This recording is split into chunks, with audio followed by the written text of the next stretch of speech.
Olá, boa noite. Boa noite. Uma pesquisa do Datafolha ouve os eleitores sobre a democracia brasileira. O WhatsApp anuncia o banimento de contas suspeitas de terem usado o aplicativo de mensagens para atacar o candidato do PT, Fernando Haddad. A Arábia Saudita confirma a morte do jornalista do Washington Post no consulado do país na Turquia. A caminho dos Estados Unidos, milhares de imigrantes centro-americanos entram em confronto com a polícia mexicana. E depois do incêndio no Museu Nacional, ressurge no Rio o fóssil de Luzia, o mais antigo da América do Sul. A partir de agora, no Jornal Nacional.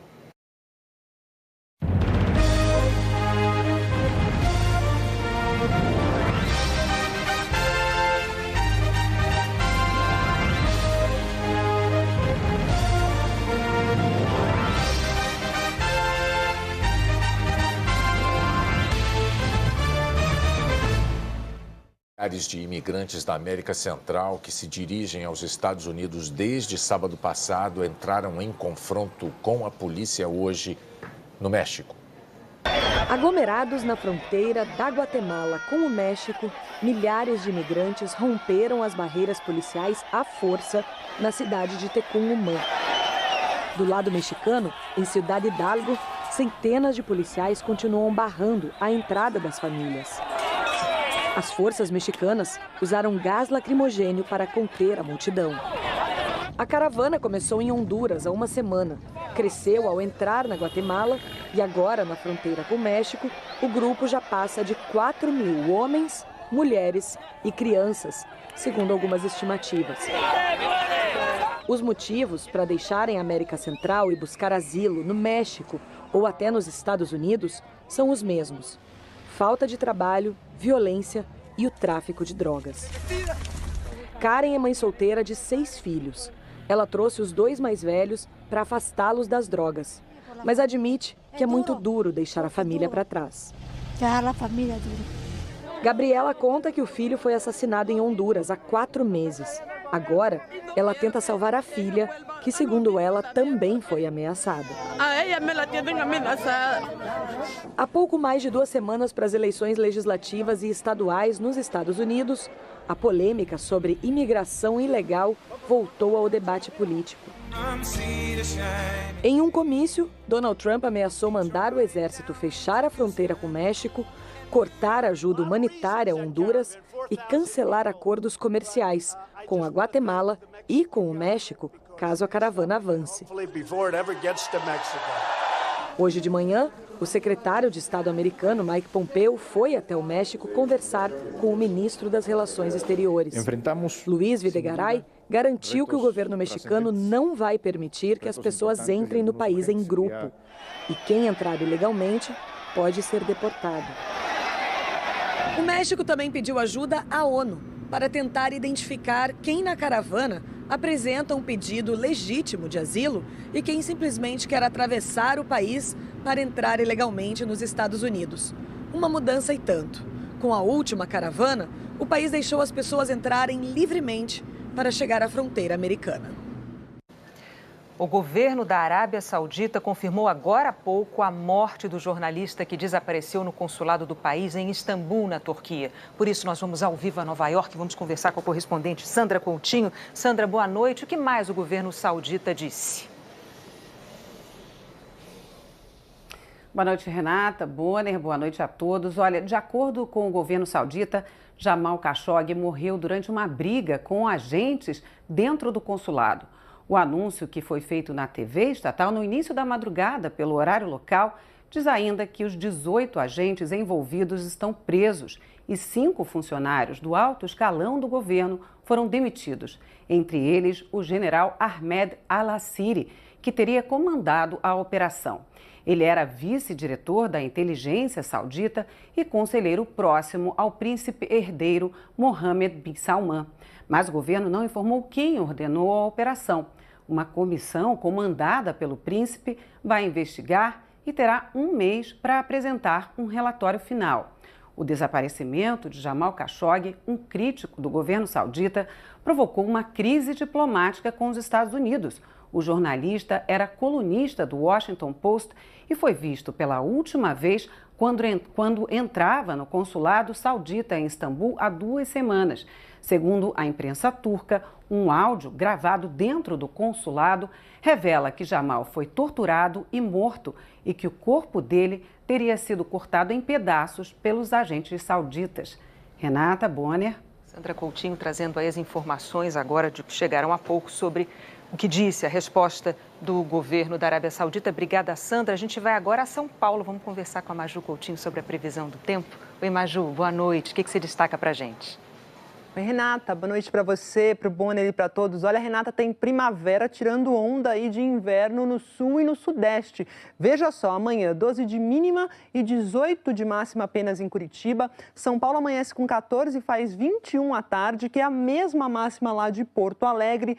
16 com 22 em Floripa e 17 com 25 no Rio de Janeiro. Curitiba, São Paulo, Florianópolis e Rio terão um sábado aí garoento. Quem vai contribuir para a garoa e para a queda da temperatura é esse sistema aqui de alta pressão que, com seu giro no sentido anti-horário, vai empurrando um ar frio e úmido para parte do continente. E, além disso, quanto mais alta a cidade está, mais fria ela fica. Por isso que o sábado vai ser perfeito para aproveitar um clima serrano em Maria da Fé, lá em Minas Gerais, e também em São José dos Ausentes, no Rio Grande do Sul, onde a mínima vai ser de 7 graus. Em Nova Friburgo, no Rio, vai fazer 12 graus pela manhã e 17 à tarde, Renata. Oh, delícia. Maju, você falou muito de dias garoentos. E onde vai fazer sol e calor?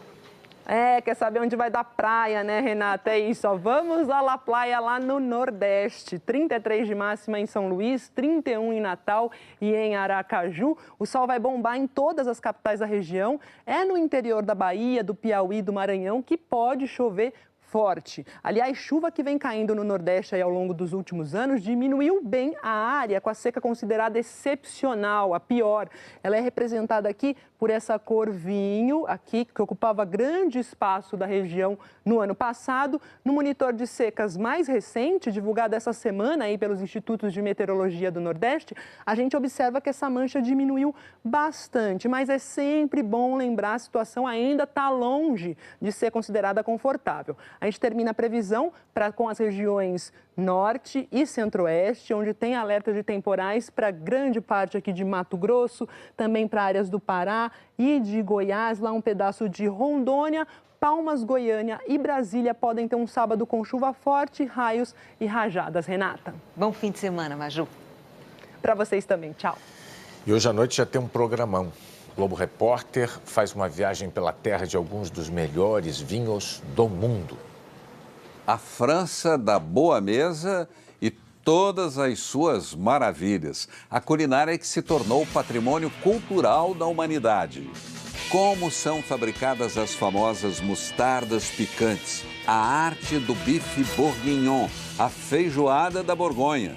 Vinho é saúde. Quando tomado durante as refeições, ele traz benefícios ainda maiores. Terapia dos sabores. O hospital usa a gastronomia como aliada no tratamento do câncer. A fé dos peregrinos. Na terra que guarda a relíquia de Maria Madalena, monges fabricam queijos com uma receita secreta. Hoje, no Globo Repórter. A seguir, encontrado o fóssil humano mais antigo da América do Sul nos escombros do Museu Nacional.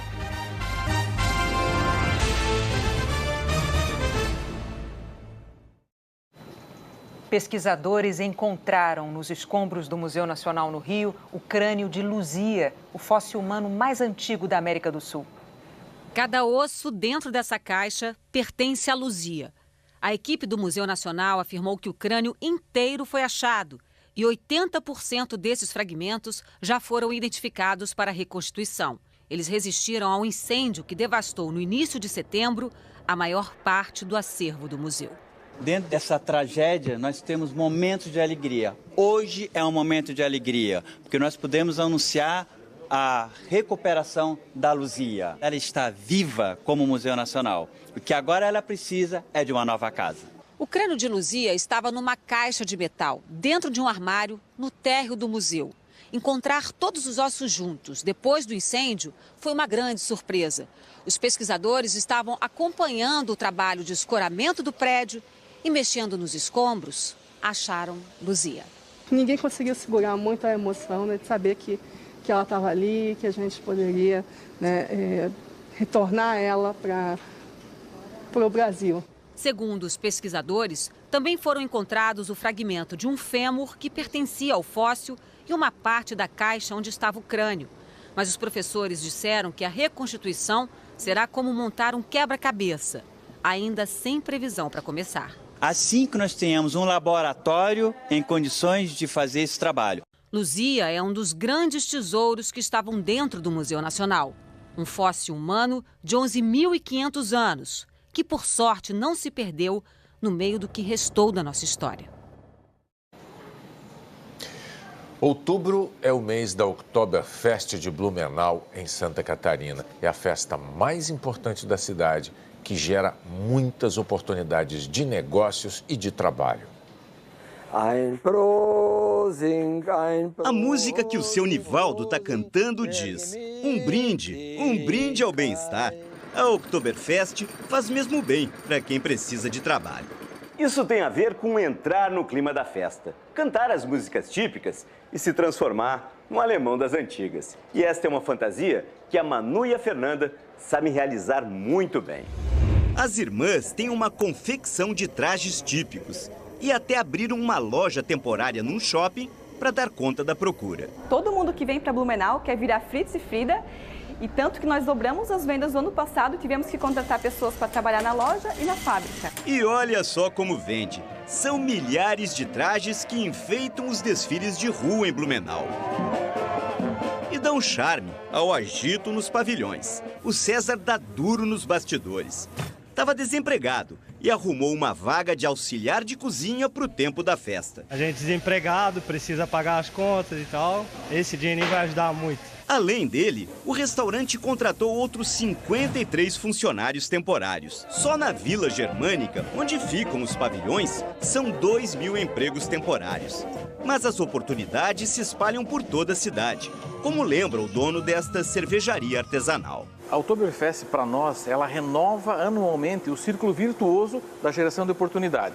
São novos empregos para a produção da cerveja, a limpeza, o atendimento, isso tudo faz com que ela seja mais do que uma simples festa. O Érico veio lá da Paraíba quando soube da chance. Estava desempregado há uns 5 meses, aí meu irmão ligou para mim, cara, vim para Blumenau que tá tendo trabalho aqui por causa da Oktoberfest e tal. Eu digo, vamos lá, né? E lembram do seu Nivaldo, o nosso cantor?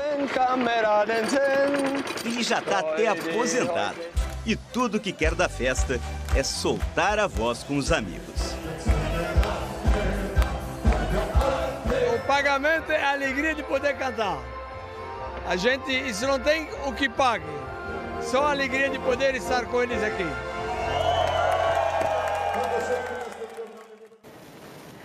O inglês Lewis Hamilton está bem perto de conquistar mais um título da Fórmula 1. Perto de mais um título, Lewis Hamilton é assunto até de um dos maiores adversários dele.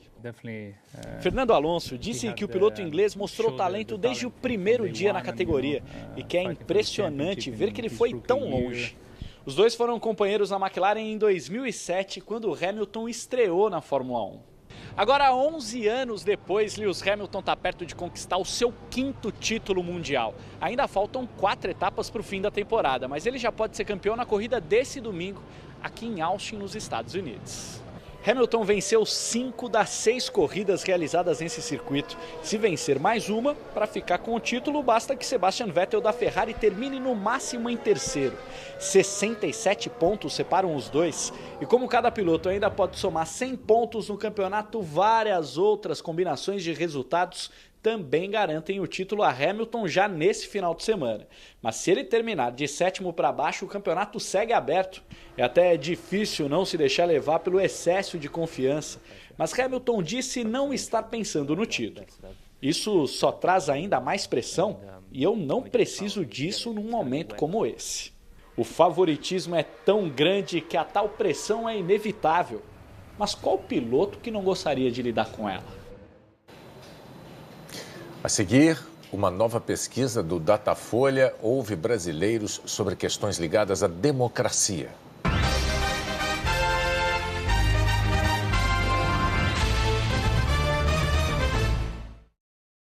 Domingo no Auto Esporte. Carros que não são utilitários esportivos vêm adotando a tração 4x4. Conectividade para ajudar no trânsito. Os esguichos que ficavam aqui, agora estão aparecendo pela haste da palheta. Vazamento no bico do pneu. Acaba trincando, rachando, aí não tem jeito. Um ator e suas máquinas. Steve McQueen revolucionou as cenas de ação no cinema com carros e motos. É depois do Globo Rural no Auto Esporte. O nosso melhor não é só o que está dentro do nosso rigoroso processo de qualidade. Também não é só o que está dentro das nossas granjas. Nem só o que está dentro do nosso sistema de congelamento e das nossas embalagens. O nosso melhor está nas pessoas que de dentro da Sadia fazem de tudo para que o frango que você tem dentro da sua casa não seja qualquer frango. Sadia, o nosso melhor está dentro. Investir é fundamental para crescer. Por isso, grandes investimentos em uma rede própria de hospitais e clínicas fizeram do Grupo Memorial a maior empresa de saúde do Rio. Já são quase 1 milhão de clientes que contam com mais de 100 hospitais e clínicas nos planos Assim Saúde, Memorial Saúde e Dente Sim. É infraestrutura e tecnologia de ponta para exames clínicos e laboratoriais, além de consultas, internações e cirurgias com equipamentos super modernos.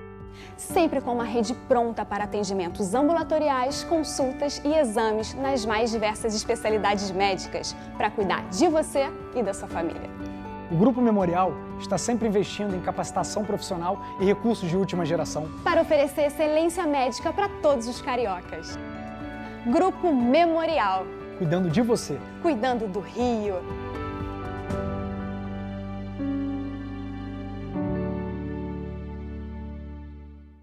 Super Saldão de Aniversário Supermarket. Economizar é comigo. Preço é com Supermarket. Roda aí. Café Pilão 6,98.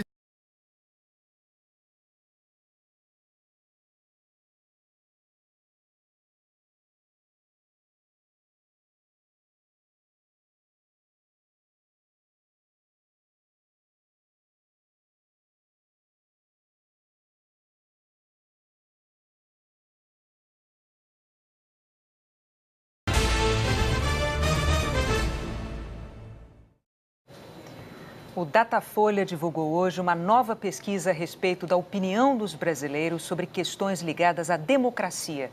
Segundo o Instituto, 50% dos eleitores responderam que há chances de uma nova ditadura no país.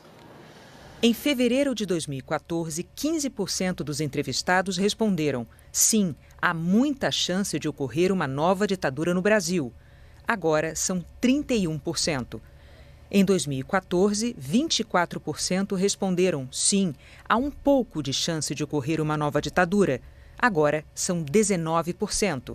Em 2014, 51% disseram que não havia nenhuma chance de uma ditadura no país. Agora são 42%. Os que não souberam responder eram 10%, agora 8%.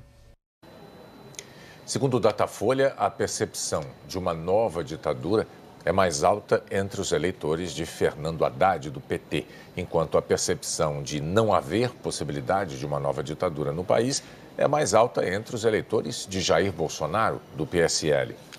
Vamos aos resultados.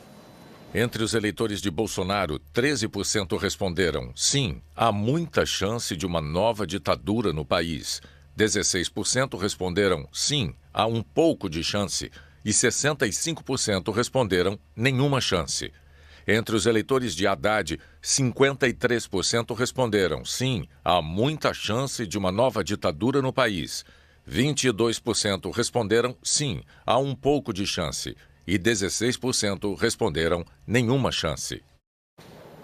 O Datafolha também perguntou: pelo que você sabe ou ouviu dizer, a ditadura militar que governou o país entre 1964 e 1985 deixou mais realizações positivas do que negativas para o Brasil? Ou deixou mais realizações negativas do que positivas? 51% responderam que deixou mais realizações negativas. 32% responderam que deixou mais realizações positivas. 17% não souberam. O Datafolha também perguntou a opinião dos eleitores a respeito de ações que o governo poderia tomar. A primeira pergunta foi: você concorda ou discorda que o governo brasileiro deva ter o direito de proibir greves? 24% disseram que concordam, 72% responderam que discordam, 2% disseram que nem concordam nem discordam, 2% não souberam. Sobre o governo ter direito de intervir nos sindicatos, 41% responderam que concordam, 51% disseram que discordam, 2% disseram que nem concordam nem discordam, 6% não souberam. Sobre o governo ter o direito de proibir a existência de algum partido político, 33% disseram que concordam, 61% que discordam, 2% disseram que nem concordam nem discordam, 4% não souberam.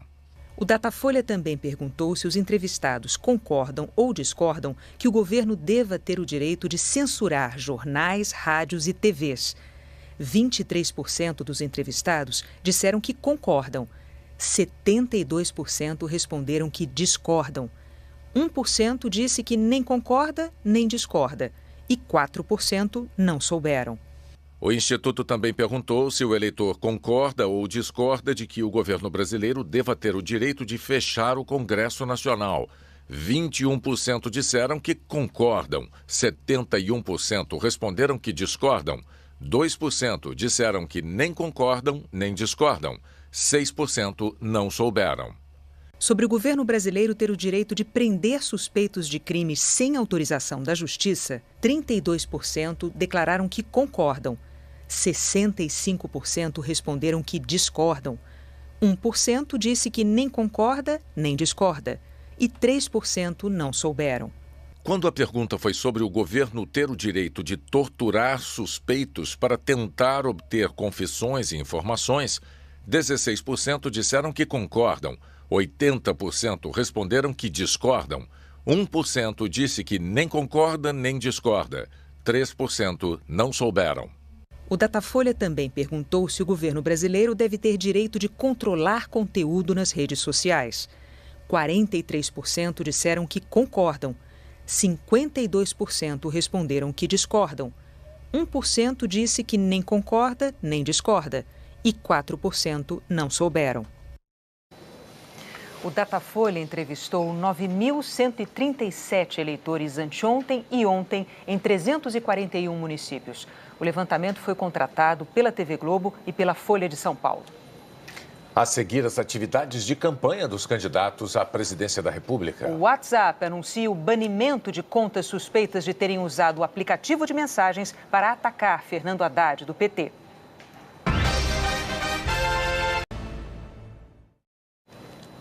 O aplicativo de mensagens WhatsApp anunciou hoje que está investigando as empresas denunciadas ontem pelo jornal Folha de São Paulo. Elas são suspeitas de integrar um esquema que visava a caluniar o candidato do PT à presidência, Fernando Haddad. As contas dessas empresas foram bloqueadas pelo WhatsApp. O aplicativo de mensagens anunciou em nota que tem tomado providência similar desde o início do processo eleitoral. Na nota, o WhatsApp afirma que está investigando empresas que infringem os termos de uso da plataforma, assim como as que o jornal Folha de São Paulo denunciou ontem, por fazerem parte de um esquema de envio de mensagens em massa contra o candidato do PT, Fernando Haddad. Na reportagem, o jornal afirmou que empresários pagavam até 12 milhões de reais por esse serviço. Afirmou ainda que esses empresários já se preparavam para uma grande operação para a reta final do segundo turno. A prática é ilegal, pois se trata de doação de campanha por empresas, vedada pela legislação eleitoral e não declarada. O WhatsApp afirma também que já bloqueou diversas contas de divulgação maciça que estavam ligadas a essas empresas. Além das citadas pela Folha, o WhatsApp diz que não comenta quantas empresas já foram notificadas, nem os seus nomes. Na nota, o WhatsApp diz ainda que já baniu centenas de milhares de contas durante o período eleitoral de forma proativa, ou seja, por iniciativa própria. A empresa afirma que isso foi possível porque dispõe de tecnologia de ponta capaz de detectar contas com um comportamento anormal, como, por exemplo, espalhar desinformação ou mensagens não solicitadas pelos usuários, o chamado spam. O jornal Folha de São Paulo citou as empresas Quick Mobile, Yakovs, Croc Services e SMS Market como sendo aquelas que estariam vendendo o impulsionamento em massa de mensagens contra o PT e seu candidato. E Luciano Hang, dono da Avan, como sendo um dos empresários que financiaram tal atividade.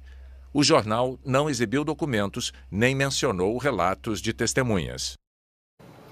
O empresário Luciano Hang negou que tenha comprado impulsionamentos e desafiou a Folha de São Paulo a mostrar algum contrato seu com empresas que usam o WhatsApp. Vamos agora ao que dizem os demais citados.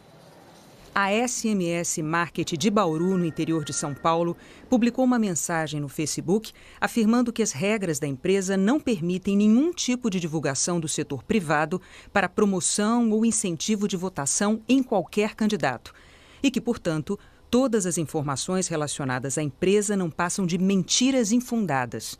A Quick Mobile de Belo Horizonte, em Minas Gerais, disse em nota que encaminhou a notificação do WhatsApp para o departamento jurídico e que tomará as medidas necessárias partindo do fato de nunca ter feito nenhum tipo de divulgação para o deputado Jair Bolsonaro, nem para o partido dele ou para qualquer empresário, e que não realiza divulgação de nenhum tipo de conteúdo difamatório ou ilícito. Nossas equipes em Uberlândia, no Triângulo Mineiro, estiveram nos 2 endereços divulgados pela empresa Croc Service na internet. O primeiro é uma residência e ninguém conhece a empresa. No segundo, funciona uma consultoria empresarial. A empresa Yakovs, com sede na cidade de São Paulo, não quis comentar nem recebeu a nossa equipe, mas publicou uma nota dizendo que foram citados erroneamente como participantes de um suposto esquema de favorecimento ao candidato à presidência Jair Bolsonaro e que não tem qualquer envolvimento com os fatos citados. Com base na reportagem da Folha, o PT entrou ontem com uma ação de investigação no Tribunal Superior Eleitoral e pediu que o tribunal declare o candidato Jair Bolsonaro inelegível por 8 anos. Na ação, o PT afirma que o presente caso trata do abuso de poder econômico e uso indevido dos veículos e meios de comunicação digital perpetrados pelos representados, uma vez que estariam beneficiando-se diretamente da contratação de empresas de disparos de mensagens em massa, configurando condutas vedadas pela legislação eleitoral. Na ação, o PT também afirma que o caráter eleitoral dos fatos narrados é evidente, além de demonstrar potencial suficiente a comprometer o equilíbrio do pleito eleitoral de 2018. E o PDT entrou agora há pouco com uma ação no TSE. O partido quer uma nova eleição de primeiro turno sem o candidato Jair Bolsonaro. O ministro Jorge Mussi, corregedor do Tribunal Superior Eleitoral, abriu a investigação pedida pelo PT contra o candidato Jair Bolsonaro, do PSL, mas rejeitou todas as medidas cautelares solicitadas, como busca e apreensão e quebra de sigilo. Segundo o ministro Jorge Mussi, a concessão de liminares antes de ouvir a outra parte deve ser feita com cautela e o pedido do PT é baseado apenas em matérias jornalísticas que não permitem, neste momento, demonstrar a veracidade das suspeitas. Jorge Mussi destacou que a questão será analisada em momento próprio durante o curso da ação. O ministro deu 5 dias para Bolsonaro responder aos questionamentos. A Procuradora-Geral da República, Raquel Dodge, pediu hoje à Polícia Federal que abra inquérito para apurar se empresas têm disseminado de forma estruturada mensagens em redes sociais, mas sobre os 2 candidatos e não somente contra Fernando Haddad. O pedido foi entregue ao ministro da Segurança Pública, Raul Jungmann. Nesse pedido, Raquel Dodge destaca que a denúncia já tinha motivado a abertura de procedimento pela Procuradoria-Geral Eleitoral para verificar a existência de eventual utilização de esquema profissional por parte das campanhas com o propósito de propagar notícias falsas. E explicou que a situação agora exige apuração na ótica criminal. O candidato do PT, Fernando Haddad, voltou a comentar hoje a denúncia. Ontem, a Folha de São Paulo trazia uma reportagem de capa muito séria, uma denúncia de que via Caixa 2, o meu adversário tinha feito uma espécie de tsunami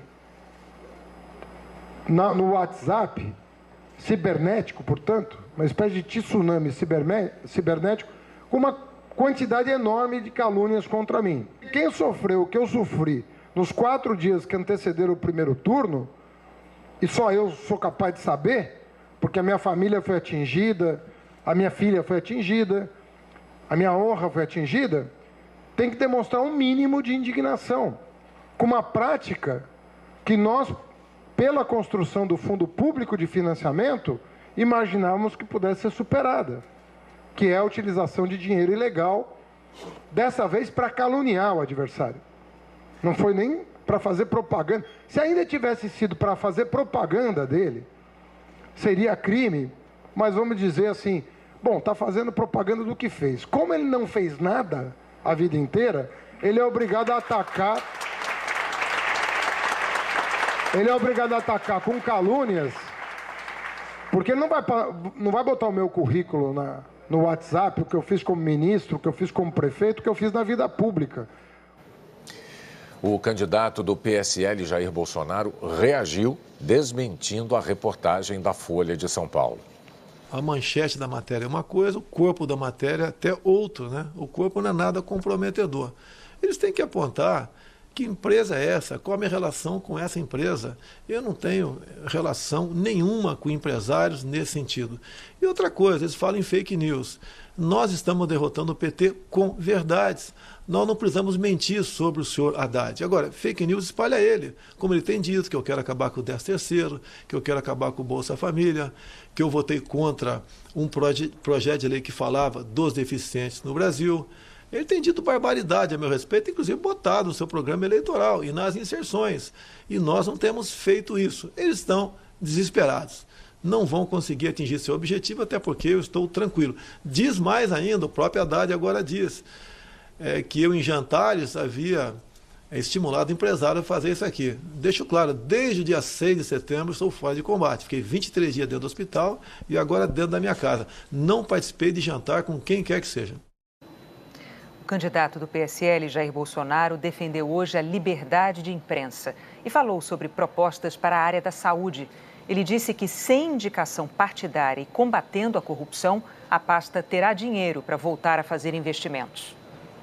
Jair Bolsonaro passou o dia em casa.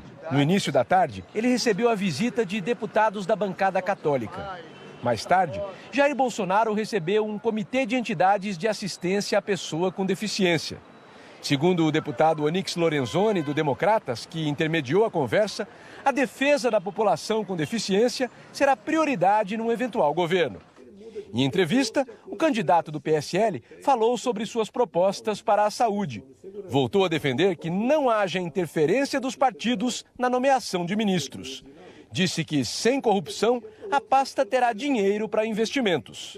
As indicações políticas levam à ineficiência do Estado e à corrupção. Então, eles têm que ter alguém, um médico de preferência, que seja um bom gestor, que seja patriota, que tenha autoridade e iniciativa para mexer nessa máquina. E nós acreditamos que, se você conter os ralos da corrupção, é a única forma que você tem de sobrar recursos para você atender esta área, né, tão necessitada, que é a questão da saúde. Ele receberia o Ministério que chama de porteira fechada. Ele vai nomear os superintendentes, ele vai correr atrás dos diretores de hospitais federais, é ele que vai fazer a administração, ele vai ter a sua rede de comandados, onde ele possa saber que as ordens dadas serão cumpridas na ponta da linha. Ainda na área da saúde, Jair Bolsonaro disse que, se eleito, pretende criar uma carreira de Estado para médicos e, assim, incentivar brasileiros a trabalhar no interior do país. Criaria a carreira de Estado, você pode ver. E, obviamente, a criação da carreira, o médico teria estabilidade enquanto estivesse naquele município. Não podemos deixar aqui cubanos, onde você não faz qualquer teste para saber minimamente se ele entende algo de medicina, ficar atendendo os mais pobres. Nós entendemos que isso estaria enganando os mais pobres. Ao longo do dia, Jair Bolsonaro defendeu a liberdade de expressão. De manhã, disse nas redes sociais que sempre teve compromisso com a liberdade de imprensa. À tarde, reafirmou o compromisso com esse princípio constitucional. Nós devemos deixar livre isso aí. E o leitor daí, de acordo com o seu sentimento de que aquela fonte está lhe dando informações precisas, ele a valorizará. E aquelas que praticam fake news, que existe também no Brasil, no meu entender, seria esquecida. Em sendo esquecida, por si só, ela seria controlada pela população e não por parte do governo.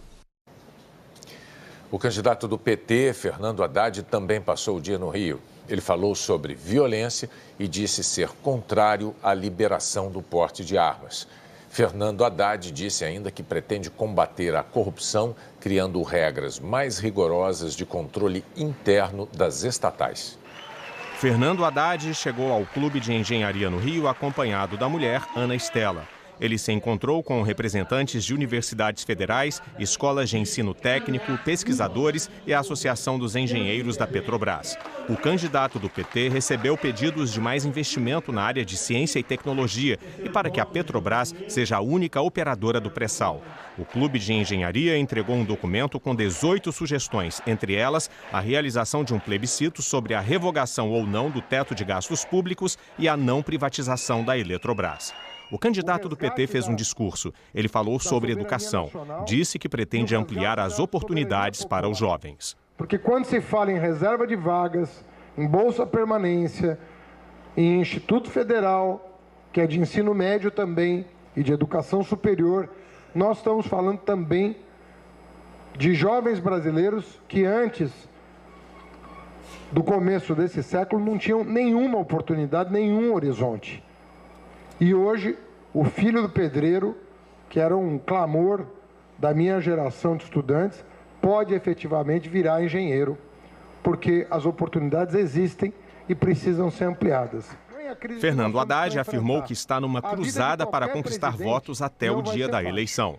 Que nós temos muita coisa para reconstruir nesse país, nós não vamos abdicar de defender o Brasil, desse entreguismo que está tomando conta, desse projeto antinacional e antissocial que não se apresenta porque é covarde.